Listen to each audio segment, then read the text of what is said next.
بسم الله والصلاة والسلام على رسول الله. اللهم صل وسلم. القصة هذه عام 1979. هذا بعثة أمريكية نزلت لليمن.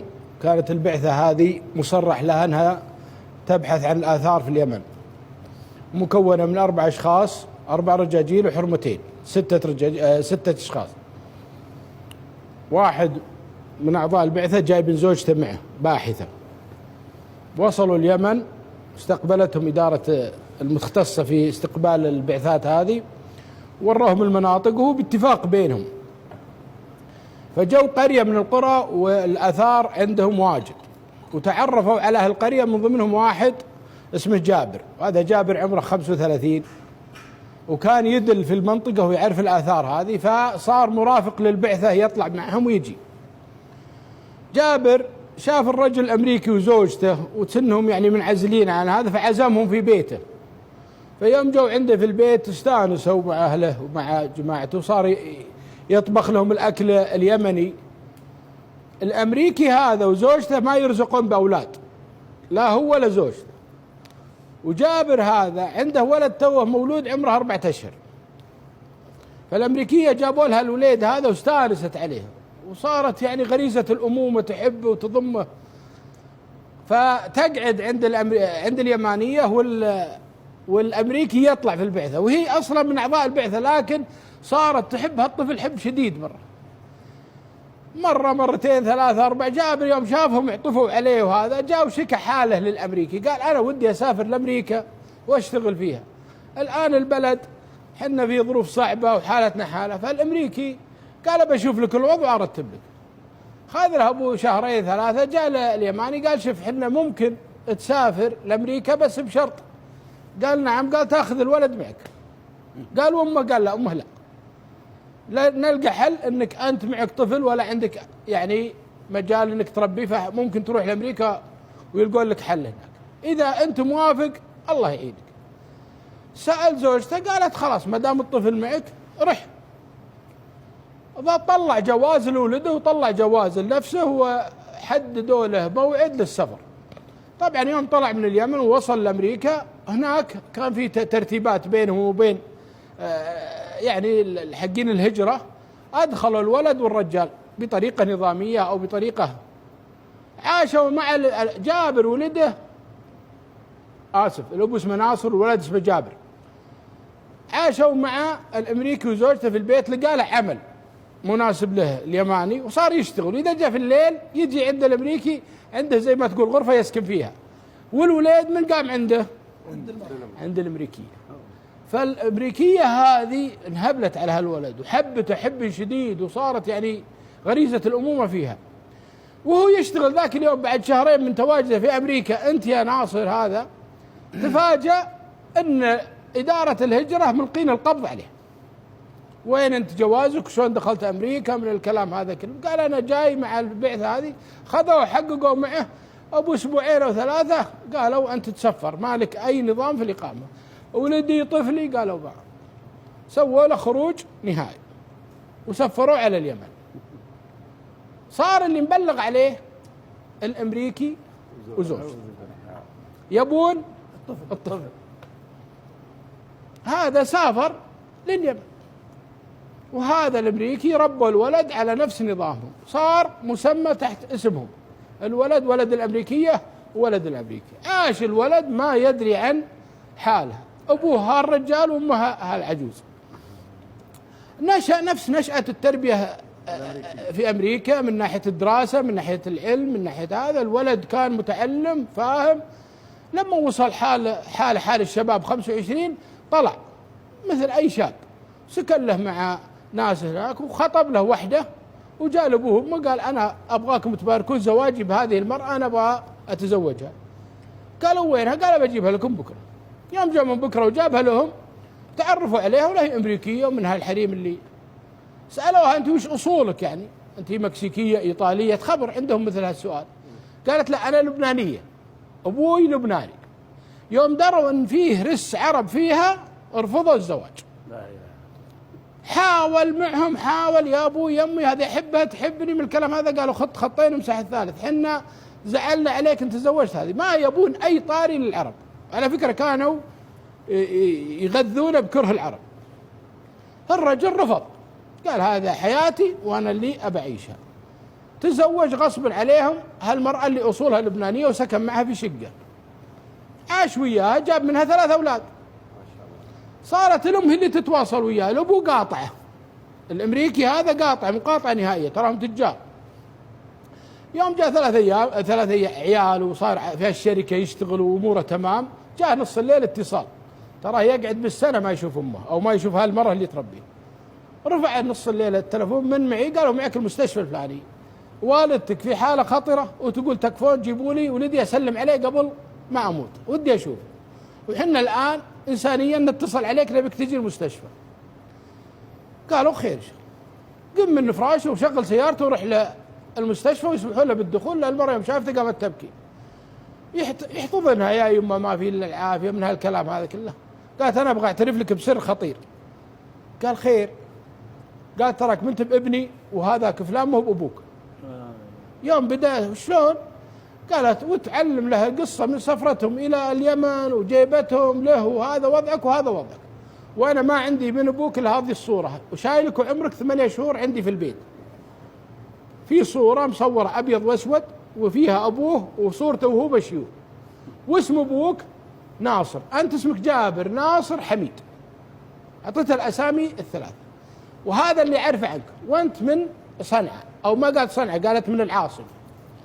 الرجل ولا والله كلام مختلف تماما. الآن أنت تتكلم يعني الكلام هذا ترى قبل سنة أو لا أقل من سنة.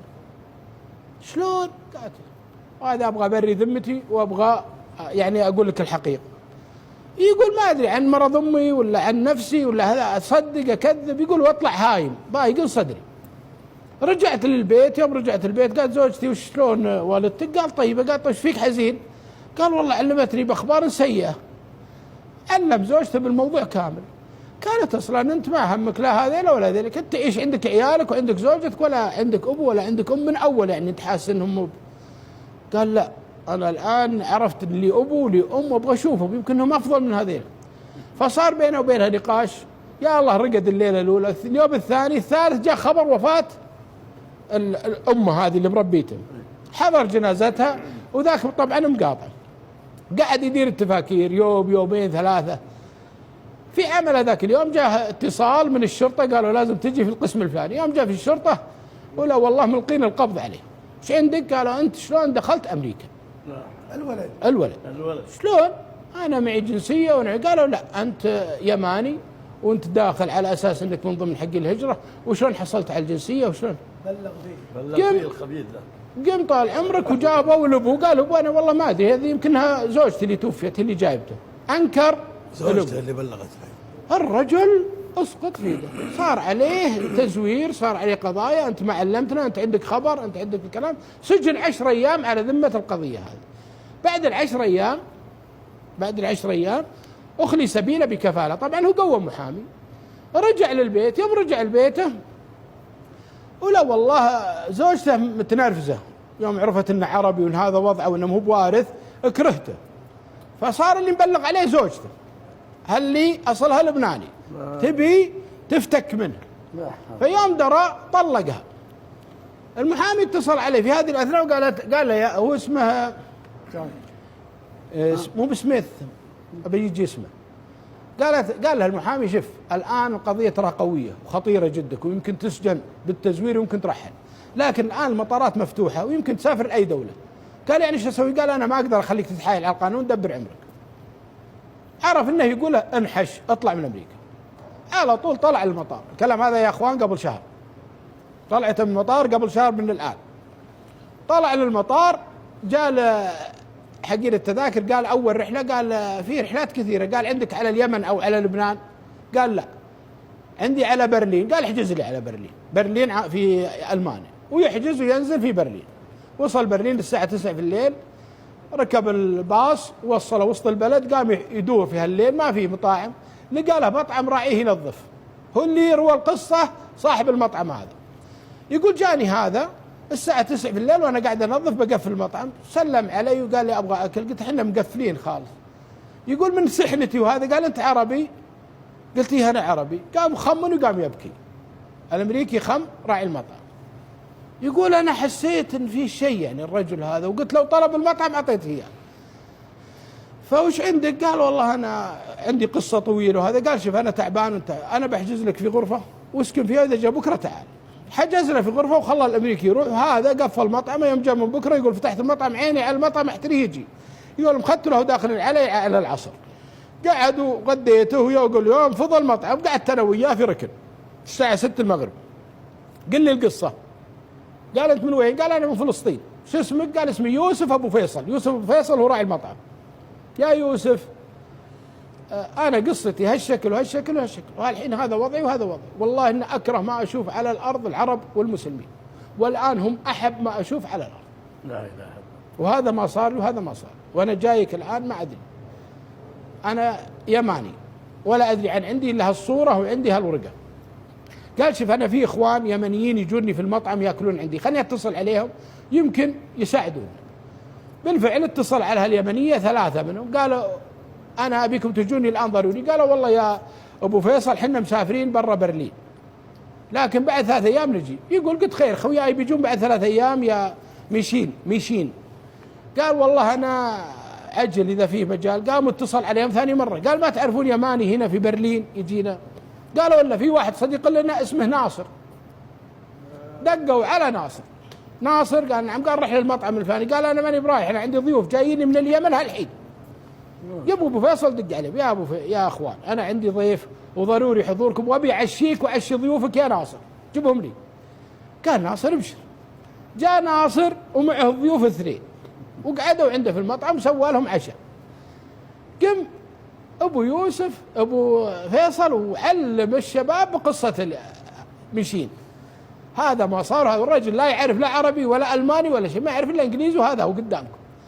قال اسأله من وين؟ قال والله من العاصمة. قال ناصر وش رأيكم يا أخوان؟ هذا الرجل يحتاج له نسوي له فريق عمل عشان نبحث عن أهله. نستخدم السوشيال ميديا، هذا الكلام قبل 10 أيام. نستخدم السوشيال ميديا ونرسل في سنابات ونرسل في مواقع التواصل في اليمن من مضيع له ولد في هالعمر. قال ناصر أنا عندي حل. قالوا وشو؟ قالوا أكثر من يحل المشاكل هذه الحريم يعرفون العوائل. أنا أمي مشتركة في أكثر من 20 جروب، فممكن أرسل لها الصورة وممكن أرسل لها اسم وخليها ترسل الجروبات ويمكن الله يحلها علينا. قم واكتب القصة كاملة والصورة والمعلومات اللي عنده ويرسلها لأمه وهم قاعدين على العشاء. خذوا بنص ساعة هلا تلفونه يدق. أنت يا ناصر من اليمن اتصل علي أنا ما عندي رصيد. قالوا من هل يتصل علي؟ قال أمي. قالوا يمكن أجابتها. قال ما مداها يا رجل. قال لا يا رجل رد عليها. يقول بعد شوي خاف ترد تسأل لي أسئلة كثيرة وانقطع عنكم. يقول دقة ثانية ثالثة رابعة. يقول يوم جاء الرابعة ارفع السماعة. يقول واخذ طاولة واقعد فيها. سمي يا يمه. قالت شو السالفة اللي ترسل لي؟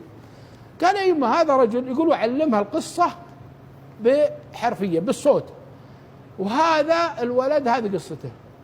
قالت عندك صورة؟ اللي قلت أنا برسل لك الصورة. قالت مي بواضحة. ويرسل الصورة ثاني مرة أوضح. قالت الرجال هذا عندك؟ قال إيه. قالت متأكد؟ قال إيه. قالت هذا شو اسمه؟ قال اسمه جابر. قوم يلم وطق بالصياح. صياح تكفى لا يروح، امسكه لا يروح. شو السالفة؟ ولا الأم خلني أكلمه. قال يما ما يتكلم عربي. خلني أكلمه. قالت ما يتكلم عربي. حط السماعة الكاميرا عليه. قال هذا ما يتكلم. أنت جابر؟ قال إيه. قالت هذا صورة أبوك. يقول هذا أنا ترجم لهم. قالت هذا أخوك يا ناصر. لا إله إلا الله. يا أخوي شلون؟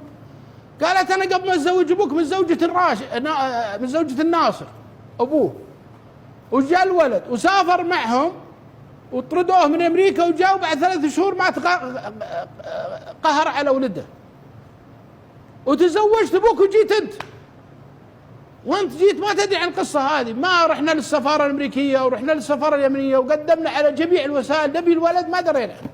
لا يفوت الولد. أنا قايمة قاعدة أدعي ربي حوالي 5 سنين من بعد ما فقدت أن الله عقله لي ويجيبها لي، والآن عندي شهادة ميلاده وعندي أوراقه وعندي جميع ما يثبت أن هذا ولده وصوره وكل شيء. لا إله. أنت صادقة يمك؟ الامريكي ما يدري، ميشيل ما يدري، قاعد فاكر ثمه ما يدري، يصورونه ويسمع الكلام لكن بالعربي. واللي